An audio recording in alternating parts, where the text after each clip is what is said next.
व्यस्त असतो, आम्हाला तेवढा वेळही नसतो प्रत्येकाच्या फोनला रिप्लाय द्यायला, आणि तुमच्याच नव्हे तर आमचं काम एवढंच असतं तुमच्याकडून कागद घेणे, तुमचं मॅटर चालू जे काही आहे सुरुवातीपासून आपण सांगत आलेलो आहोत की हे प्रकरण फार मोठं आहे, हे प्रकरण छोटं नाही, अनेक दिवसांचा कालावधी याला लागणार आहे, गुंतागुंतीची प्रक्रिया आहे आणि प्रत्येक बैठकीला उपस्थित राहण्याची जबाबदारी ही तुमची आहे।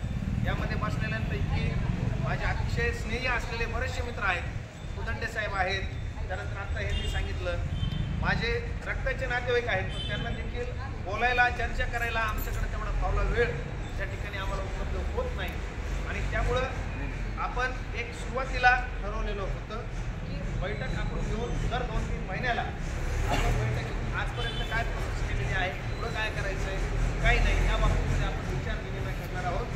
आज या ठिकाणी साधारणतः 1100 काही लोकांचे अर्ज आपल्याकडे प्राप्त झालेले आहेत, त्यापैकी अवघे 200-250 लोकच त्या ठिकाणी मला उपस्थित दिसत आहेत।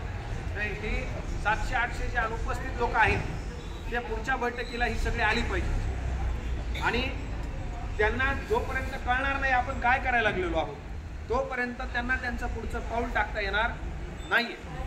त्यामुळं काय करायचंय, काय केलंय, काय भविष्यामध्ये आपल्यासमोर आव्हान आहेत हे प्रत्येक ठेवीदाराला, प्रत्येक त्या ठिकाणी आमच्याकडे येणाऱ्या व्यक्तीला हे त्याला माहीत असणं फार अत्यंत गरजेचं आहे, अन्यथा मग त्यांनी परत फोन करायचा किंवा भेटायचा प्रयत्न करायचा तर ते काय होणार नाही। तर आणि आता सरांनी सांगितलं की आमच्याकडे अर्ज न दिलेले पण लोक इथे उपस्थित आहेत, म्हणजे मागच्या वेळेस संख्या जास्त होती, यावेळेस संख्या ती कमी झालेली, तर यातून पुढं हे असं होता कामा नाही। दिलेल्या वेळी दिलेल्या ठिकाणी उपस्थित राहण्याची सर्वांची तुमची आमची सगळ्यांची जबाबदारी। आता एक गोष्ट लक्षात घ्या, जर आम्ही फक्त Dnyanradha multi state cooperative society ही सोसायटीचं जे मॅटर आहे त्या मॅटरच्या संदर्भातच फक्त या ठिकाणी आम्ही जबाबदारी स्वीकारलेली आहे, इतर कुठल्याही मल्टी स्टेटच्या बाबतीमध्ये मी जबाबदारी घेतलेली नाही, मी स्वतः वैयक्तिक तुम्हाला एक सांगतो। आता ज्ञानराधा मल्टी स्टेट कोऑपरेटिव्ह सोसायटीच्या संदर्भामध्ये कुठे आणि त्यांच्या कंपनीकडून, म्हणजे कंपनी म्हणजे काय तर त्यांची जी गँग आहे त्यांच्याकडून जी रणनीती आखलेली आहे, जी आखलेली होती त्याची चिरफाड करण्यामध्ये आपण आजपर्यंत यशस्वी झालेलो।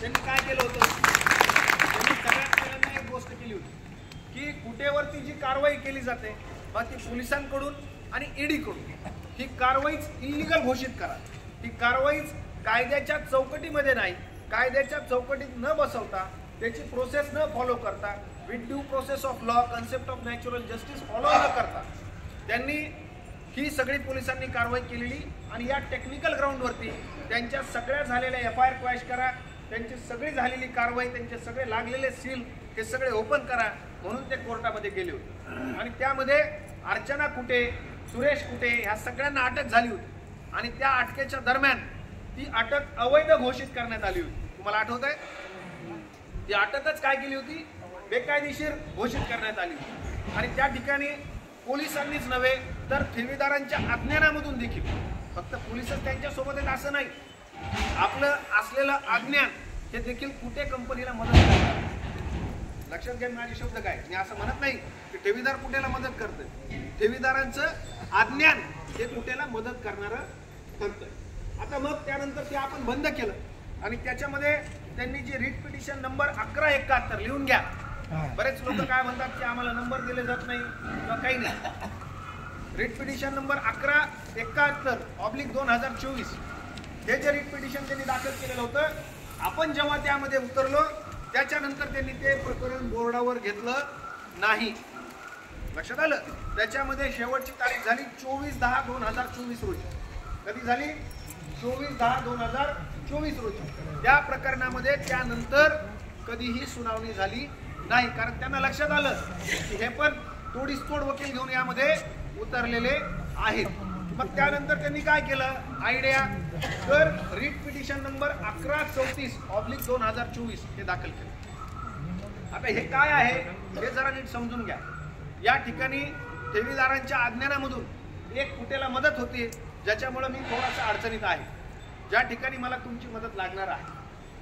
हे रिट पिटिशन काय आहे, तर कुठेंचं असं म्हणणं आहे की वेगळे वेगळे FIR झालेले आहेत, वेगवेगळ्या जिल्ह्यामध्ये, वेगवेगळ्या तालुक्यामध्ये, या संस्थेच्या शाखा वेगवेगळ्या जिल्ह्यामध्ये आहेत, वेगवेगळ्या ठिकाणी आहेत आणि वेगवेगळ्या ठेवीदारांनी वेगळ्या वेगळ्या FIR त्या ठिकाणी नोंद केलेल्या आहेत आणि ह्या FIR त्या मल्टिपल आहेत, पण ह्याचा क्रक्स लॉ पॉईंट हा सेम आहे। एक सुप्रीम कोर्टचं जजमेंट आहे फुल बेंचचं की अशा ज्यावेळी घटना घडतात, वेगवेगळ्या ठिकाणी वेगवेगळे FIR होतात, तर त्याचा तपास हा एकाच ठिकाणी झाला पाहिजे। त्याच्यामध्ये एकच FIR, एकच चार्जशीट आणि फायनल कन्क्लुडिंग रिपोर्ट त्यामध्ये असला पाहिजे।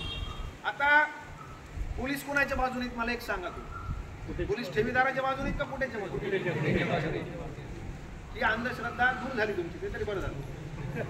आता त्यांनी काय केलं की या प्रकरणामध्ये नोटीस इश्यू करून घेतली, या प्रकरणात हायकोर्टातून नोटीस इश्यू करून घेतली आणि त्या नोटीस अजूनपर्यंत ज्या ज्या लोकांनी FIR केलेल्या त्या लोकांपर्यंत पोहोचलेल्या नव्हत्या आणि त्यामुळं त्या प्रकरणामध्ये तारीख पे तारीख चाललेलो। मागच्या वेळेला आपण त्याची तारीख झाली 9 जानेवारी 2025 ला आणि त्याच्या पूर्वी पण एक तारीख झाली। त्या तारखेला आपण कोर्टाच्या एक गोष्ट निदर्शनास आणून दिली की आम्ही यामध्ये इंटरव्हेन्शन ऍप्लिकेशन ऑनलाईन दाखल केलं।